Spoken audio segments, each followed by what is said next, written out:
It's a common sentiment that the iPhone 13 Pro Max is a perfect iPhone, as when it launched, it delivered on everything we wanted at the time. From the 120Hz ProMotion display to the amazing cameras, build quality, and great battery life at the time. And in this video, we're going to take the 13 Pro Max for a spin in 2025. We'll talk about the phone and how it compares to the latest 16 Pro Max. We'll take some photos and videos with it and see how it holds up in 2025.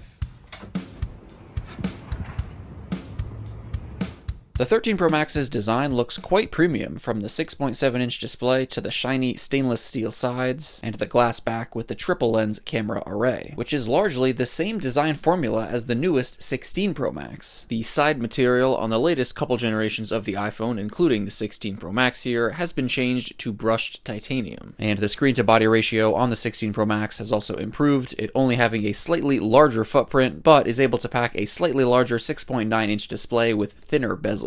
In terms of display specs, I feel like this phone hasn't aged a day. It features an OLED panel with a pixel density of 458 pixels per inch, a ProMotion 120Hz display refresh rate, and a peak brightness of up to 1000 nits in typical situations. I'm going to be honest, this display is still 10 out of 10. In 99% of situations, you'd be hard-pressed to notice any difference between it and the newest 16 Pro Max's display. It's got great color accuracy, it's smooth as butter with the 120Hz ProMotion display refresh rate, nothing to complain about. The only real advantage the latest 16 Pro Max has is its slightly larger display with thinner bezels, which does make for a bit more of an immersive experience than you get on the 13 Pro Max here. You also might notice when outdoors, the latest 16 Pro Max's display can get brighter, all the way up to 2000 nits peak brightness, and it can also get dimmer than the 13 Pro Max, all the way down to 1 nit, so it'll be a little bit better for when you're in pitch dark. The 13 Pro Max has the older notch area to house the front camera and other sensors, as opposed to the dynamic island cutout to house these things that the newer iPhones have. The dynamic island cutout does have some neat live activity integration built in, but you still have full access to live activities on the lock screen on the 13 Pro Max here, so you're not really missing much in terms of functionality.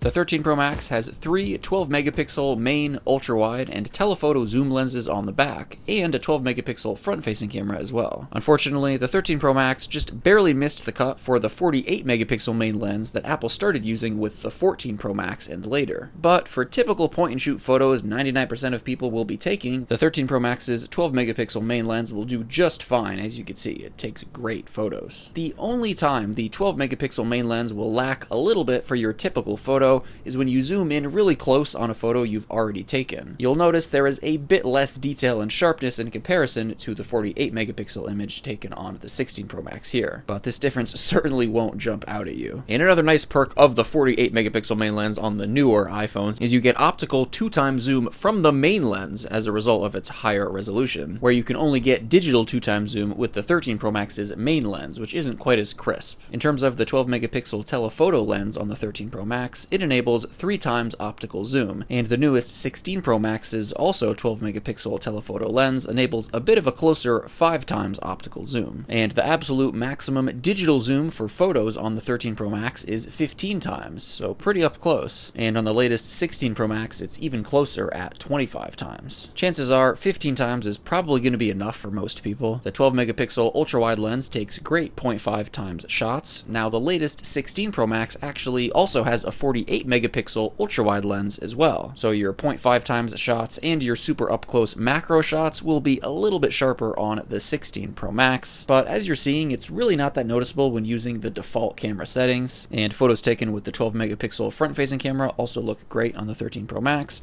and the 16 Pro Max also has a 12 megapixel front-facing lens. Here's some 4K 60 frames per second video shot on the 13 Pro Max and on the 16 Pro Max. Again, for typical point-and-shoot situations, you'll be pretty hard-pressed to notice much of a difference. Video on the iPhone has been so consistently good for so long that you don't see much of a huge jump between an iPhone that's 3 to 4 years old in comparison to the newest iPhone. And the maximum digital zoom on the 13 Pro Max for video is 9x, where on the latest 16 Pro Max it's 15x. With the 13 Pro Max here, you do lack the new Smart HDR5 image processing system. You only get Smart HDR4 on the iPhone 13 Pro Max. Smart HDR5 offers photo quality with improved contrast and color, but honestly, it's probably not going to make a huge difference and might not even be noticeable depending on your shooting conditions. You also lack Apple's Photonic Engine image processing system, which should help with low light performance on the latest iPhones, and it does help brighten up darker shots a bit, but it's not anything super groundbreaking though.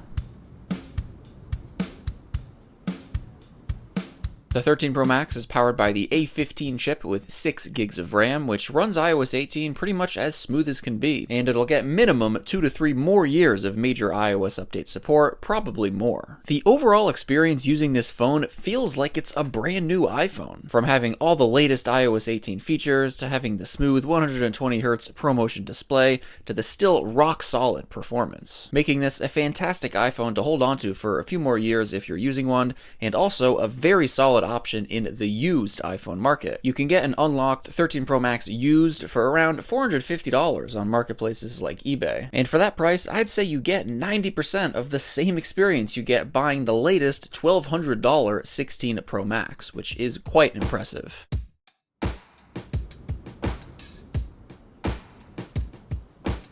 And we are working with the older proprietary Lightning port on the 13 Pro Max for charging and data transfer, not the more modern and versatile USB-C port that newer iPhones and most other tech gadgets like laptops use. So charging the 13 Pro Max won't be quite as convenient as charging a newer iPhone, and besides the latest 16 Pro Max having a larger display than the 13 Pro Max and it having brushed titanium sides instead of the shiny stainless steel sides, the 16 Pro Max also has more rounded edges where the glass meets the side material, as opposed to the much more squared off edges where the glass meets the side material on the 13 Pro Max here. So the latest 16 Pro Max feels smoother in the hand, but since pretty much everyone uses a case on their iPhone, this isn't really going to impact anybody.